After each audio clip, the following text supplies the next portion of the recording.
I have a story for you. About 20 years ago, when I was a young attorney, I would get to the office early in the morning, and no one else would be there except for this woman, Joanne. She worked in administration at my office, and she was lovely and kind and nice and very sick. She had a lot of physical conditions, diabetes, pancreas problems, a lot of issues. And sometimes every day we would chat. Sometimes she would cry because, she was in pain. Her life was not what she wanted it to be. She was lonely. And I would talk to her. And, 20 years ago, I was in my late 20s, early 30s, and didn't really know what to say to make things better, but would try. And every day we would chat. A few years later, probably 3 years later, she passed away.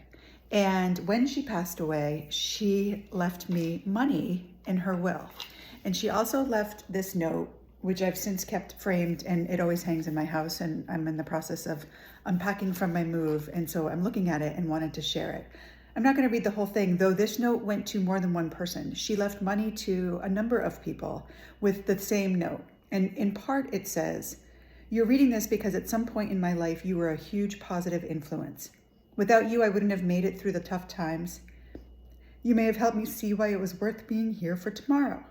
There are so many things you all did to make my life bearable. I tried to always let you know what you did, when you did it, and how much it meant. I'm just afraid when someone's always saying thank you, it loses something. So in a small, very small way, I hope whatever you get really lets you know how I feel about you."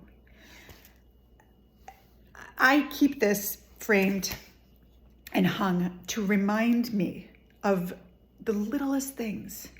The littlest interactions, seeing someone and listening to them with no phone. Back then I didn't have a phone, it made it easier. With no distraction, giving someone your full attention and making them feel seen, if only for 20 minutes in the morning, can make such a difference in someone's life.